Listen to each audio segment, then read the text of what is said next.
Everybody in, everybody NFL podcast. I would like to introduce the one and only Mike Bolling. This guy needs no intro, but let me sit here and figure out an intro. Okay, first off, this is my fan cave brother, straight from the Shy.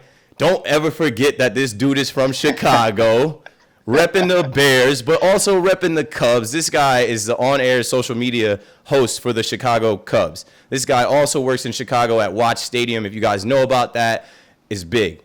Mike Bolling, welcome to the show. Say what's up to the people out there. What up, y'all? Thanks for having me, Keith. This is awesome. I've been waiting for this time ever since you decided you were doing the NFL podcast. I'm like, if you need the word out of Chicago, hit me up. Of course, I had in the notes, I'm like, Bears fans. I had like the SpongeBob thinking with the pen and the pad on my notes, like, what Bears fans do I know? And it works out perfect because we're in the 100th year of the NFL, and instead of letting the Patriots kick it off again, they're going to let the Bears kick it off. Bears, Packers. Tell me what you're thinking, man. Going into the first game of the NFL season, the Thursday night game. Tell me what you think about the Bears' chances against Aaron Rodgers. Well, yeah, first things first, I think it's awesome that the Bears are even playing in this game. Like you said, Tom Brady always kicks the season off. They'll play the Chiefs or the Steelers or whatever. But the fact that it's the 100-year anniversary of the NFL, the oldest rivalry in the NFL, and the Bears are good enough to even like draw ratings is huge. And we've been to Cowboys Bears games together where we were trash, and it was like I was just going to have fun. But now it's like everybody's expectations are sky high. You know, people are putting money on Trubisky to win MVP, which we could talk about that later. But They're in the top 5 Super Bowl contenders, Vegas is saying. So it's big, man. The buzz is already going on. They're already setting up, NFL kickoff in Grant Park. It's going to be a huge deal. I'm going to get my tickets in the next couple days. I'll be out there. I couldn't fathom missing that game in person because it's once in a lifetime. I would be 130 years old the next time they do this. So I'm trying to go there, and then hopefully I can have some memories to share with my people. So, when the next 100 comes up, maybe they can go to it too. But it's a big deal here in Chicago. Yeah, man. Soldier Field, so much history. It's a dope stadium. 5 years ago, I got to watch Cowboys Bears there. I don't even know who was quarterback in the Bears back then, but the Cutler days are way gone. The Kyle Orton days are way gone. I don't even know who was spinning it for you guys, but it's awesome to see, right? A Khalil Mack pickup, and then, obviously Nagy and Trubisky working together and a couple other pieces. Just give me your thoughts right now going into the season for the Bears with all the hype, what people are saying, and with how the season ended last year against the Eagles. Like, oh, God. I mean, I hate to bring it up, but I know there's got to be some get back. That's got to be on the front of people's minds that, hey, we're a better team than that. And what are you getting from the people in Chicago? What are people saying about this season coming up? Well, the biggest story in the offseason, like you said, was, what's going on at kicker. And Eddie Pinheiro won the job. He's going to be kicking on Thursday. I personally like him. He's got a lot of swag. A lot of kickers don't have that. He's got some personality, but what that brings is a huge target on your back. So if he misses an extra point like he did in the 4th preseason game, people are going to jump down his throat and try and run him out of town. But to me, I think the biggest thing is, does Mitch take another step this year? We traded up. He's the number 2 overall pick. I think that was, at the time, was a reach, but you could see the tools. He can move. He's got a good arm. He has good awareness of the system. This is year 2 in the system. So I think he has to take a big leap this year if we really want to contend for the Super Bowl. I think everything else is solid. The defense is going to be a top 3 defense no matter what, as long as we can stay healthy. And Nagy's got the offense he's a mad scientist. He's got like a beautiful mind on the wall behind him with play calls and play design. So, the nuts and bolts are there, and, the potential seems to be, everything is lining up. It's just, will Mitch take another step, and will we have a reliable kicker? Those are the 2 big questions. So we'll see how it plays out. Definitely, man. Everything takes time. I think Mitch is a smart guy, an athletic guy. I like his relationship with Nagy. I think we'll definitely see him take a step, and this defense playing together right now. This is Khalil's 2nd year leading the defense. You guys lost Vic Fangio, right? Was that his name? Yeah, Vic Fangio to Denver.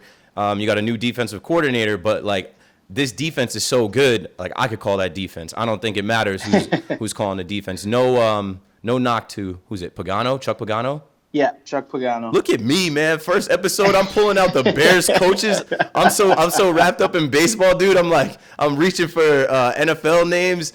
It's crazy, yo. It's crazy, but Yeah, one thing, let me jump in and say I think is going to be another big part of this whole deal is Harry Heatstand is the offensive line coach, and yeah. that's a guy who's got deep backgrounds here. He went to Notre Dame, and he's regarded as one of the greatest, offensive line coaches there is. And that's going to be another big part of Mitch's development is will he get time to stand back there and throw? We know he can break the pocket and run and make things happen as a scrambler, but we're going to see bigger, success if he could stand back there, have time, and make accurate throws because we have all the weapons in the world, but that's another thing. And, Kyle Long comes back and he took a little less money and, we got to re-sign Cody Whitehair to a 5-year deal. So the guys are theirs. Will they keep him upright? And if so, will he be able to make the throws so we can get back to the playoffs? Yeah, got to be able to block in cold-ass Chicago. Got to be able to run the ball. You got rid of Jordan Howard, so Yep. I'm sure that there's something in the building that people know, hey, we'll be all right to run the ball with the offensive line, Tariq Cohen, whoever you guys got, man. All right, so I got Watch out for David Montgomery, running back out of Iowa State. Yeah, there's the other name. I couldn't pull his name. I knew it was Tariq Cohen and somebody else. Yeah, I got to ask you for a prediction, man. Your thoughts, predictions, something that might happen this year in the league. Just like go out on a whim.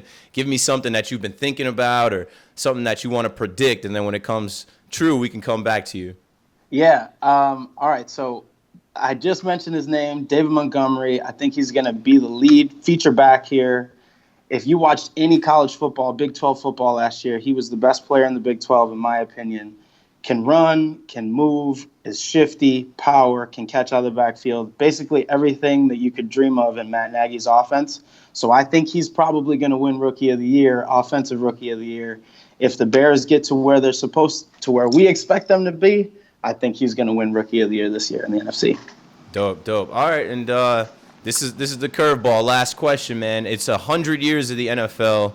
I know you've only been alive for like 28 years, but give me one moment from watching the NFL growing up. Give me one thing you remember or your favorite thing you ever saw or one thing you'll never forget from the 100 years of the NFL and the 28 you've seen.